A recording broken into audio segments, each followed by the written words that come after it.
Yo, what is up guys? Delboy here, aka Blue Collar Sports TV. Hopefully you guys are well.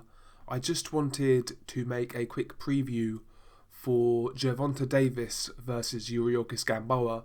But before we do, I wanted to talk about the weigh-in. In the end, Gervonta Davis made weight and he will be fighting for the WBA regular lightweight title. But once again, he had trouble on the scales. Originally, he weighed in at 136 and 3/4 pounds, so basically he was 1 pound and 3/4 over the limit. He was given an hour to make the weight, and in the end he did make the weight. So he is all ready to go tomorrow, and he will be fighting for the WBA regular lightweight title. So he made weight in the end, but once again, another instance of ill discipline and unprofessionalism from Gervonta Davis. I could understand if this was an isolated incident. You know, maybe you could put it down to a miscalculation in the weight cut or something like that. But this isn't an isolated incident with Gervonta Davis. Davis has had numerous troubles on the scales in the past. Of course, most famously, he lost his IBF super featherweight title by missing weight. He also missed weight first time around against Hugo Ruiz. And maybe there was actually one more incident as well at super featherweight, I'm not sure, but the guy has had numerous troubles on the scales, and now once again he is struggling on the scales. And bear in mind, this is Tank Davis moving up to lightweight. I'm sure Tank Davis was pretty tight at super featherweight, I'm sure it was a struggle, but now you've moved up, you can't really use that excuse.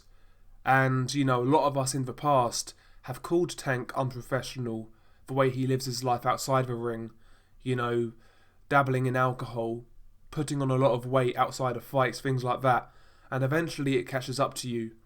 And as far as I'm concerned, you know, Gervonta Davis is a real cause for concern if you're one of his fans, because it's plain to see Tank Davis doesn't live a life, and eventually that will catch up with him. Eventually, not while he's fighting the likes of Gamboa, who's nearly 40 years old and way past his best, but eventually this lifestyle catches up with everyone, let alone a professional boxer. So Tank Davis needs to make adjustments in his personal life, his training regimens, his diets, the people who he associates with, etc, etc. I think Tank Davis needs to make a lot of changes in his life, in his career, to really make the most of his potential, because I do believe there is genuine potential there. I think the guy could go a long way if he applied himself, but right now I can't count on Tank Davis applying himself and being the best fighter he can be. I just don't trust Tank Davis right now, to be honest with you, and I think this story will end in tears. I think it's going to be another one of those stories where what if this guy applied himself, you know, a wasted talent story. That's where I think Tank Davis is heading. He needs to make changes, he really does. You know, people hiding behind the fact that he's still fairly young. You've been saying that for 3 years now. The guy needs to make a change, as far as I'm concerned. But there we go. Let's talk about the fight. I mean, the fight is what it is against Gamboa. Gamboa is basically there to make Tank Davis look good. It's essentially a showcase fight, let's be honest. Yuriorkis Gamboa, not the fighter he was, 38 years old, seen better days. He's never really been a lightweight as far as I'm concerned. He slowed right down. His punch resistance is questionable to say the least. Even at his best, his chin wasn't great. And he's there for the taking. Gervonta Davis should look quite good in dealing with Yuriorkis Gamboa. I think Gamboa will actually turn up to fight.